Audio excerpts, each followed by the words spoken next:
来到11节的感动时刻，今年度开始，我们有一个特别企划，要带您更加的亲近客庄，也要带您来去客庄住一晚。这一次，我们要带您前进的是台中东市。来到东市呢，我们要带您住在这么一个日式矮房，这是由三合院改建的。它的主人呢，花了将近7年的时间才完成。不少偶像剧选在民宿拍摄，夜晚走到后山，让您看到满山的萤火虫。你好，欢迎光临，来，请进。大门敞开，迎接宾客的是一甲大的草坪、庭园和日式平房。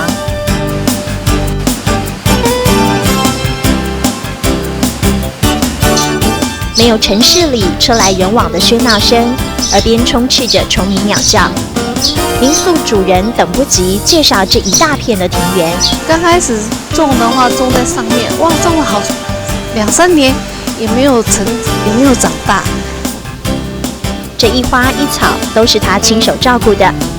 门外汉的他，学会看气候，抓住植物的个性，一点一滴完成梦想。吹风然后看看花，看看树，就这样子很悠闲的坐在那边沿廊上，喝杯茶，喝个下午茶，这样你会觉得，一个礼拜的那种，把自己那种好像有充电的感觉，这样。这一排的日式建筑矗立眼前，民宿的前身是三合院，花了7年的时间手工建造，还前往了日本取经，一砖一瓦是心血，也建构起成就感。夜幕低垂，好戏才要登场。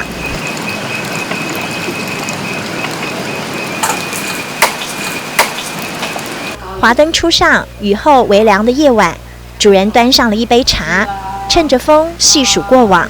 他推荐私房景点就在后山，有一群教客在夜里出现。那边闪一直在，有没有？你知道，好像那个鞭炮。闯入伸手不见五指的小径，游客静静等待。来了，眼前一闪一闪的亮光，还停在游客手上，舍不得走。那微弱灯光在闪着，是萤火虫哦。在那里，这里，阿嬷指这里，有没有看到？它在那叫远远都看得到啦。啊，你看，好多。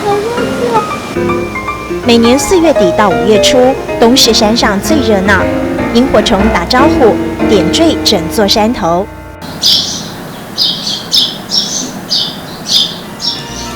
鸟叫声敲醒早晨，新鲜空气赶走睡意。一碗热粥，一块手工饼干暖胃。